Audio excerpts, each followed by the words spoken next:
Hi friends, எல்லோரும் எப்படி இருக்கீங்க? நல்லா இருக்கீங்களா? இங்கே பாருங்கள், கழனிக்கு தான் வந்திருக்கோம். புல்லு அறுத்துருக்கோம் ஃப்ரெண்ட்ஸ். இந்த வழியில் வர வழி ஃபுல்லாக அடைச்சி புல் நிறைய இருக்குது போகிறதுக்காக. அதனால் இங்கே வழியில் இருக்க புல்லை அறுத்துட்டு அங்கே போயிட்டு அந்த கொஞ்சம் தூரம் அந்த பக்கம் பார்த்திங்களா கம்பம், அங்கே போயிட்டு கொஞ்சம் புல் அறுத்துட்டு வரணும். இங்கே பாருங்கள், இன்றைக்கி ஃபுல்லாகவே பனி பெஞ்சிட்டு தான் இருக்குது. ஆனால் காற்றும் அடிச்சுட்டே இருக்குது, தெரியுதுங்களா? பாருங்கள், காற்று அடித்தாவே அது சனிமூலை காற்று ஓட்டுது அப்படின்னு சொல்லிட்டு சொல்லுவாங்க. இந்த சைடு இருந்து சனிமூலை காற்று ஓட்டுதுன்னு சொல்லுவாங்க. அப்படி ஓட்டுனாவே மழை பெய்யும்.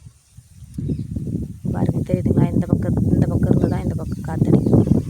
இந்த பயிரெலாம் நல்லா அசையுது அப்படின்னு சொல்லுவாங்கன்றதுக்கு முன்னாடி எனக்கும் அனுபவத்தில் இந்த பக்கத்து காற்று அடித்தா மழை பெய்யும்.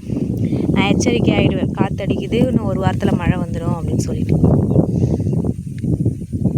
யாராருக்கெல்லாம் நம்ம சேனல் பிடிக்குமோ லைக் பண்ணுங்கள் ஃப்ரெண்ட்ஸ்.